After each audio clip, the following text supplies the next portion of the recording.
साहेब बंदगी। सदगुरु कबीर कहते हैं, तीरथ भय विष बेलरी, रही युगन युग छाय, कबीरन मूल निकंदिया, कौन हलाहल खाए। अर्थात वर्तमान परिस्थिति को देखिए, उसी टाइम सदगुरु कबीर कह दिए थे, ये जो तीरथ है ना, यह एक विष का वेलरी है, यानी जहर का लता है। तीरथ क्या है? जहर का लता है।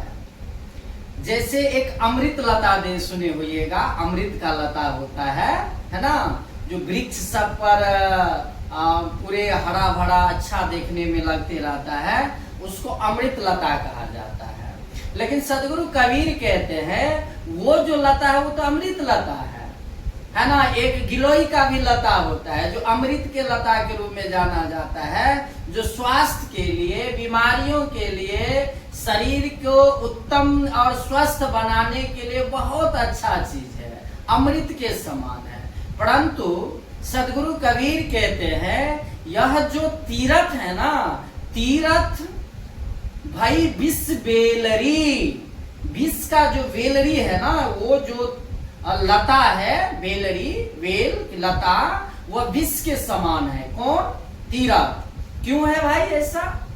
इसीलिए है, रही युगन युग से छाय, यानी युगों युगों से यह छाया हुआ है। जैसे आप देखे होइएगा, भी जाइए किसी पौधा पर अमृत का लता अगर वो फैल गया हो, तो अमृत का लता उस वृक्ष को चारों तरफ से ढक देता है, उसको विकास नहीं करने दे रहा होता है। ठीक उसी प्रकार से यह जो तीरथ रूपी जो विष की लता है, यह मनुष्य के ऊपर, इस समाज के ऊपर युगों युगों से छा गया है। और कबीरन मूल निकंदिया, कबीर साहब कहते हैं, यह जो है मूल रूप से हमारे धर्म का जो मूल है, उसको निकंदिया यानी निगल गया है। वो मूल क्या है?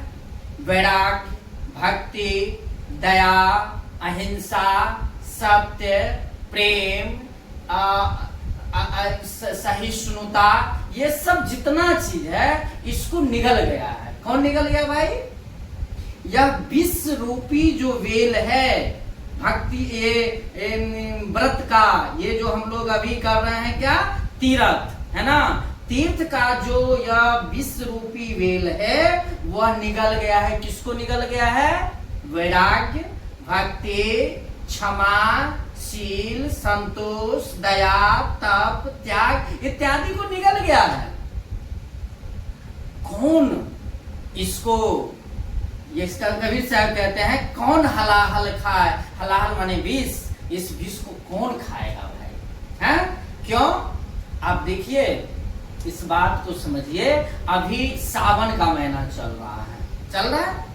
सावन के महीना में लोग तीर्थ पर जाने के लिए मारपीट उठाए हुए हैं। अभी जहां देखिए डीजे का धमाका, लोग जो है सो वो गेरुआ वस्त्र, बोलबम का नारा है ना, और कांधे पर कामर, एकदम सजाए हुए लोग जा रहे हैं, जैसे लग रहा है वास्तव में ये सभी भक्त हैं। लेकिन नहीं, ये सब भक्त नहीं है, ये सब ढोंग आडंबरी हैं, ढोंगी है। ढोंगी कैसे है? ढोंगी, यह ढोंगी इस रूप में है। आप देखिएगा, जो वो लोग इस सावन में कहा जाते हैं? मंदिर में जल चढ़ाने के लिए। और कैसे जाते हैं? एक वैराग्य को धारण करके जाते हैं। ऊपर से वैराग्य का रूप धारण कर लेते हैं, सन्यासों का रूप धारण कर लेते हैं। ऊपर से कहते हैं पूरे सावन हम लोग अहिंसावादी हो गए, गांधीवादी हो गए, है ना। अहिंसावादी से मतलब पूरे सावन मीट मछली नहीं खाएंगे, नॉनवेज नहीं खाएंगे, पूरे सावन, और फिर भादो से वही लीला, फिर भादो से वही लीला, यानी 11 महीना वही लीला, और एक महीना जो है ये लोग ढोंगी सन्यासी बन गए। कबीर साहब कहते हैं जीव घात ना कीजिए, जीव घात ना कीजिए, बहुरी लेत वह कान, और तीरथ गए न बाची हो, जो कोटि सुनो पुराण। यानी आप जो है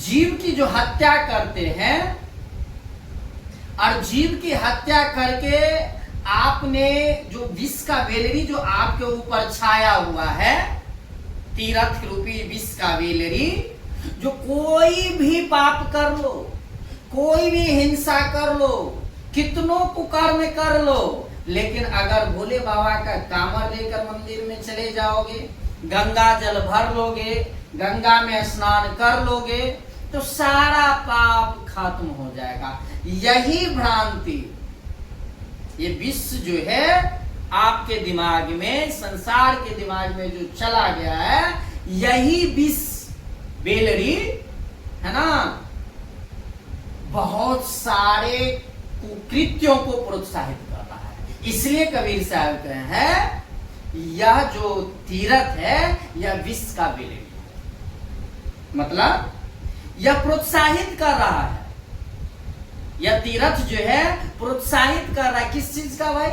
हिंसा का, चोरी का, ढोंग का, आडंबर का, है ना, दिखावटी का, यह तीरथ सारे चीज को प्रोत्साहित कर रहा है। इसलिए कबीर साहब ने कहा यह तीरथ विष की बेलरी, तीरथ भया विष की बेलरी, यह तीरथ क्या हो गया?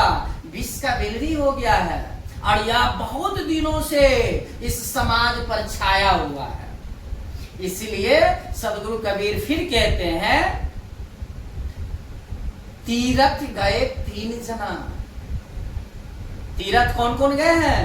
3 जना, चित्त चंचल, मन चोर, एको पाप न काटिया, लादिन मन 10 और।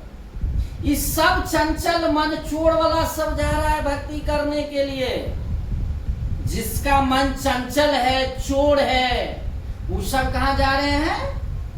यही तीरथ करने के लिए।